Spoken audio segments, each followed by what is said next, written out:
Hi friends, welcome back to my channel. आज हमारा mehndi class 28 है और ये क्लास में हम सिर्फ Q&A करने वाले हैं। यहाँ पर मैंने कुछ क्वेश्चंस निकाले हैं जो आप सभी लोगों ने मुझे पूछे हैं और इसी क्वेश्चन का आंसर मैं करूँगी। और आपको जो भी कोई डाउट है इसके अलावा तो आप मुझे नीचे कमेंट करके बताना। तो हम स्टार्ट करते हैं आज की क्लास का first question, how to draw neat and clean mehndi. तो हमको नीट और क्लीन मेहंदी ड्रॉ करने के लिए कुछ फंडास ध्यान में रखने हैं जो मैं आपको बताती हूँ। अगर हम सपोज़ कि ब्राइडल मेहंदी ड्रॉ कर लें तो मेनली ब्राइडल मेहंदी में हम मोस्ट ऑफ फिगर्स ज़्यादा यूज़ करते हैं। अगर मुझे 4 फिंगर यूज़ करने हैं ब्राइडल मेहंदी में, तो एग्जांपल फॉर ये मेरी ब्राइडल मेहंदी है, तो उसको मुझे एग्जांपल फॉर मुझे पाम में एक टैटू देना है और एक टैटू मुझे स्टार्टिंग में देना है। तो मुझे ये जो मैंने टैटूज़ लिए हैं, जो फिगर लिए हैं, उसको एकदम क्लियरली वो आइडेंटिफाई हो, इस तरह से उसको कवर अप करना है। उसके बाद का सारा जो हमको उसके बाद का जो हमको फिलअप देना है उस तरह से देना है कि जो हमारा फिगर एलिमेंट है उसको डोमिनेट ना करे। जैसे कि मैंने यहाँ पर 2 फिगर दिए हुए हैं, तो मुझे इसके आसपास की डिज़ाइन ऐसी रखनी है कि जिससे ये जो हमारा मेन 2 फिगर है वो डोमिनेट ना हो। तो मेरे पास अभी ये 2 फिगर है, तो इसके आसपास अगर मैं कोई डिज़ाइन ड्रॉ करना चाहूँ तो मैं कुछ इस तरह से ड्रॉ करूँगी। इसके पास में ऐसे क्रॉस से बेल्ट बना दूँगी जिससे कि इसका ऊपर का पोर्शन दिखेगा और वो हाईलाइट होगा। अब उसके नीचे का कुछ ऐसा बेल्ट सा मैं दे दूँगी। उसके बाद इसी को मैं एक छोटा सा फिगर या फिर लोटस या फिर कोई फ्लावर डिज़ाइन लेके उसको ऐसे हाईलाइट कर दूँगी। मतलब हमको क्लियर होना चाहिए दिमाग में कि हमको ब्राइडल में क्या आइडेंटिफाई करके उसको हाईलाइट करना है। जैसे अभी मुझे 2 फिगर हाईलाइट करना है, तो मैं उसको आउटलाइन देके बाकी जो हमारी डिज़ाइन है उससे अलग रखूँगी। तो इस तरह से हमारा वो एकदम क्लियर बनेगा और उसके आसपास की डिज़ाइन की वजह से वो अच्छे से उभर के आएगा।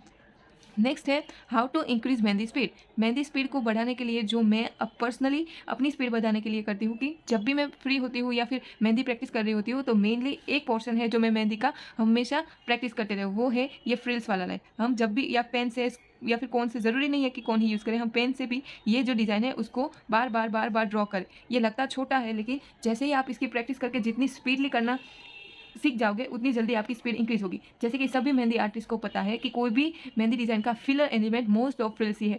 सारे फ्रिल्स या तो वो ऐसे कर्व शेप में होंगे, या तो फिर वो स्ट्रेट लाइन में होंगे, या तो फिर वो वर्टिकल हॉरिजॉन्टल कोई भी लाइन में, लेकिन उसका फिलअप हमेशा ही फ्रिल्स होता है। तो अगर आपको आपकी मेहंदी की स्पीड इंक्रीज करनी है तो आपको आपका फ्रिल्स जो है वो अच्छा और स्पीड से बनाना होगा। तो उसके लिए आपको जब भी आप फ्री हो या फिर आपको मेहंदी के लिए कुछ सीखना है, तो आपको पहले ये अच्छे से और क्लीन करके ड्रॉ करना आना चाहिए। तो आपको ज़रूर ही आपकी मेहंदी की स्पीड इंक्रीज होगी।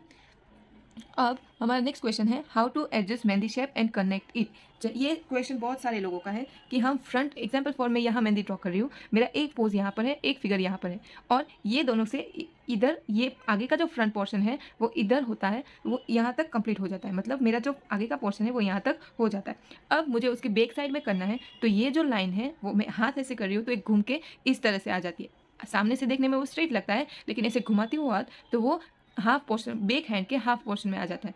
तो सारे क्रिएटर्स को ये डाउट होता है कि हमारा जो हमने बेल्ट बनाया है फ्रंट का वो पीछे आ जा रहा है, लेकिन नहीं, हमको पहले आगे का पोर्शन इस तरह से ड्रॉ कर लेना है। और इस एग्जांपल फॉर मैंने इधर एक फिगर लिया है और इसको इस तरह से मैंने लाइन अप किया है, मतलब मेरा ये यहाँ पर एंड हो रहा है और पीछे का जो मुझे स्टार्ट करना है वो मुझे यहाँ से ही स्टार्ट करना है, यहाँ से फिर यहाँ से, मतलब मेरा जो पोर्शन है वो यहाँ तक यहाँ आएगा।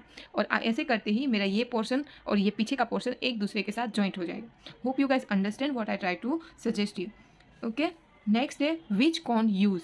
अब मार्केट में बहुत सारे कॉर्न अवेलेबल्स हैं और ज़्यादातर कॉर्न का जो पॉइंट होता है वो कटा हुआ आता है। तो आप जितनी भी मेरी मेहंदी की डिज़ाइंस में शॉर्ट्स देखोगे तो आपको क्लियरली पता चलेगा कि मैंने कितनी बारीक से मेहंदी ड्रॉ की है। और ये बारीक मेहंदी में बाहर जो कट किया हुआ कॉर्न मिलता है उससे नहीं हो पाता है। तो अगर आपको इतनी बारीक डिज़ाइन चाहिए तो आपको घर पे मेहंदी बनानी होगी, या शायद अगर आप लोगों को घर पे मेहंदी बनाना आता नहीं है या फिर कौन अच्छे से नहीं बनता है, तो मैंने कौन कैसे बनाता है उसका एक वीडियो रखा है अपने चैनल पे, आप उधर जाके देख लिए कि कौन किस तरह से बनता है। अदरवाइज़ आप तो मार्केट से जो भी कोई कॉर्न मिलता है उसमें आपके यहाँ पर अगर यूकेलिप्टस ऑयल या फिर मेहंदी में जो भी ऑयल्स यूज़ होते हैं वो थोड़ा डाल के, थोड़ा पानी डाल के एकदम पतला सा स्लरी बना के उसको अपने सॉक्स से फिल्टर करें। उसके बाद आप उसको अपनी क्लियर मेहंदी ड्रॉ करने के लिए यूज़ करें, क्योंकि बाहर का जो मेहंदी का कॉर्न होता है उसके अंदर बड़े लम्स होते हैं, जिसकी वजह से अगर हम कॉर्न का पॉइंट पतला भी रखें तो वो भी चौक हो जाता है पॉइंट।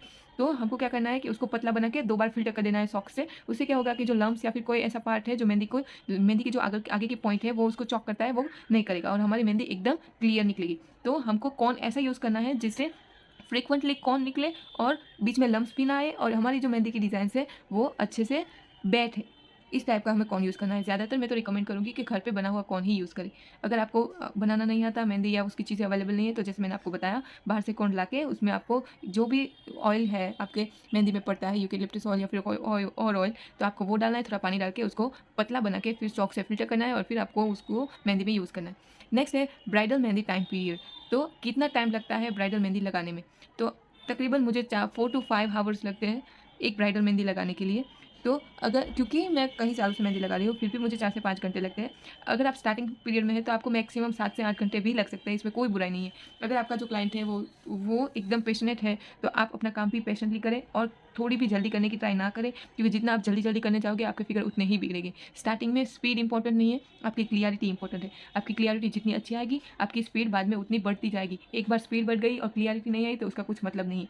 तो आपको पहले अपनी क्लियरिटी और अच्छी मेहंदी पे ध्यान देना है। धीरे-धीरे, धीरे-धीरे जैसे आप करते जाओगे, आपकी स्पीड बढ़ती जाएगी और मेन पॉइंट आपको स्पीड बढ़ाना है। जब भी फ्री हो, आपको फ्रिल्स बनानी है।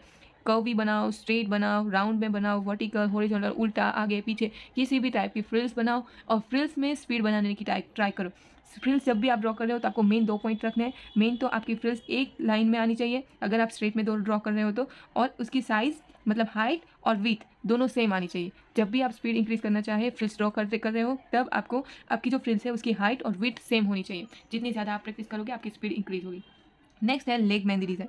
तो मैं सोच ही रही हूँ लेग मेहंदी डिज़ाइन पर ट्यूटोरियल बनाने के लिए, क्योंकि उसके लिए एक लंबा सा प्रोसेस है। जैसे कि हम हाथ की मेहंदी तो हाथ में रख के ड्रॉ कर सकते हैं, जस्ट हम, और हमारा जो लेग का मेहंदी है उसको हमें थोड़ा ज़्यादा झुक के ड्रॉ करना है। और उसके लिए क्या टिप्स, क्या ट्रिक्स, कौन सी डिज़ाइन, किस तरह की डिज़ाइन मेहंदी पे लेग को हाईलाइट करेगी, उसके बारे में मैं एक और वीडियो बनाऊँगी। और इसके अलावा आपके कोई भी क्वेश्चंस हो, आप मुझे नीचे कमेंट सेक्शन में कमेंट करके बताना। और इसके अलावा आपको मेरी मेहंदी क्लास कैसी लगी वो बताना। इस वीडियो में से आपको कुछ सीखने को मिला तो please hit the like button and subscribe my YouTube channel, and hope you guys understand very well from my class, and do not forget to watch my all older class from my channel. Thank you so much. Bye, see you in the next class.